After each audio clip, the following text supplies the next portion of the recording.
I've been saying this for a while now, that we need to both pay attention to what the media, developers, and publishers tell us, and what they don't tell us as well. All of this can give us some sort of insight into what is going on for a game as it relates to its financial success. Whether you like the game, that really isn't part of this discussion. I have enjoyed plenty of games that happen to be stellar titles that did not make a lot of money. Look at Alpha Protocol as a good example of this. Wonderful espionage RPG, nothing else like it. Might be my favorite done by Obsidian. We'll never see anything like it done again.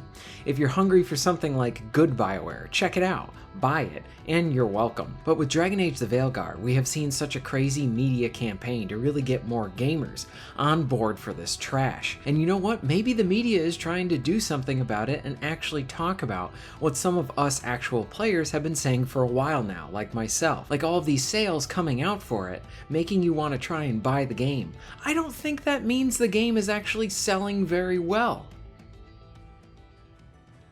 Again, I am a simple man. I go back to the tried and true sniff test. If a game comes out and it happens to be selling well at that set price point. So let's say a new AAA game comes out, lots of money behind it, big team, big publisher, and all of that. You wouldn't really expect the game to go on sale for at least a few months. You would think that if the game launched and is doing well then, the developers and publisher will want to keep that game at that premium point to make the most that they can on that title. Now, for a game to go on sale by itself doesn't automatically mean that something is bad or going bad for that game. It could be a situation where a game has gone through a sort of revamp and then a new marketing campaign is launched to try and get players to jump back in or jump on for the first time. Better yet, for a title where we see season passes and other forms of monetization, so that once the game is in the player's hands, then potentially this player will spend more money as they enjoy their game, thus providing more to the publisher and developer. But in the case of Dragon Age the Veilguard, we have a game that launched by the end of October and has gone through several sales already. And it's not like it's gone through any type of revamp either. It wasn't like the game stayed at 70 and then was worked on, tweaked, bettered, and all of that, and then we got the discount after it, where they were like, hey, we addressed a lot of the fan feedback and we're asking you to give us a second shot. Would you take a look? What do you think? Nope, Dragon Age's strategy has been, let's keep trying to do the same thing over and over again and expect the same results, and it really is not working out for them at all. Coming to us from the bastion of quality journalism that is comicbook.com, they seem to admit that those quick sales for Dragon Age the Veilguard might actually be a bit concerning. Oh really now? Now you're going to start jumping onto this. I can understand waiting a bit, kind of taking a back seat and observing before you comment. Always good to have your thoughts together before publicly commenting. But this feels like you were very late to the party. This is a media outlet with lots of people working for it. You can pump out articles pretty much whenever you want. Someone like me, I do this as a side thing. I love it, it's fun, I have a great audience. But I can't be as reactive as I would like to be, hence why I have some delays most of the time in trying to be timely and topical. But even so, to point out to this article, it's nice to see them sort of joining the party. Dragon Age the Veilguard has had a set of red flags so frequent that it's extremely hard to miss this right now, and it's not really looking good for this game. When you start giving away parts of your game for free, when you start discounting your game up to 40% off in some places, and your game is not even really that old yet, yeah, not good. What is funny about this article is it points out that those that are interested in this game, the sales are good and provide a pretty good value to those people. I'm sorry. Who's still interested in this game?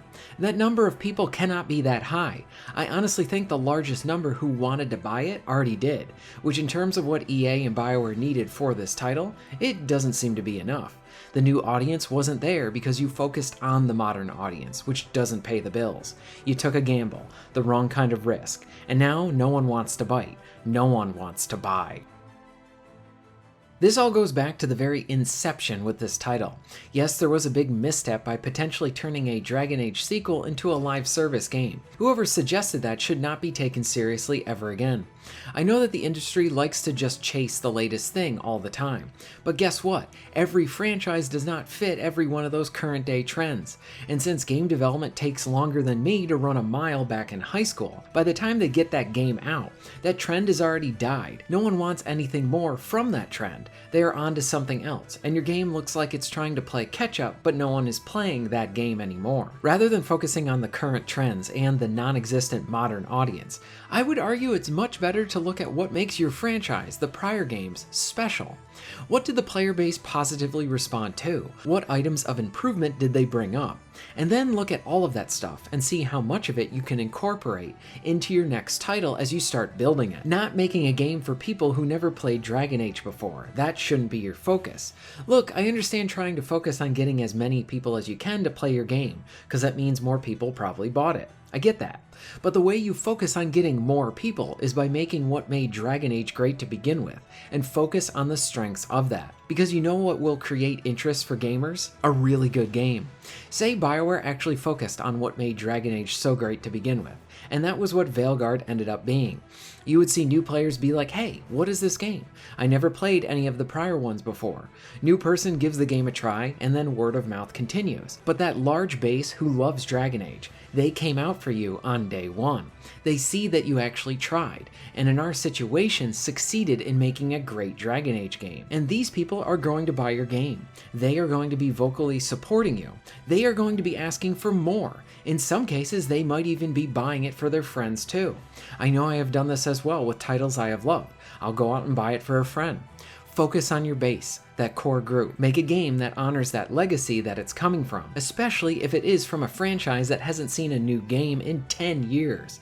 That's a very hungry base right there. They want to eat, play, and live Dragon Age. Just give them that opportunity and excuse to do so. But sadly, we live in a world where both BioWare and EA did not do this. At the very beginning of this project, they didn't focus on their core fans, the Dragon Age players that have been with this for a long time.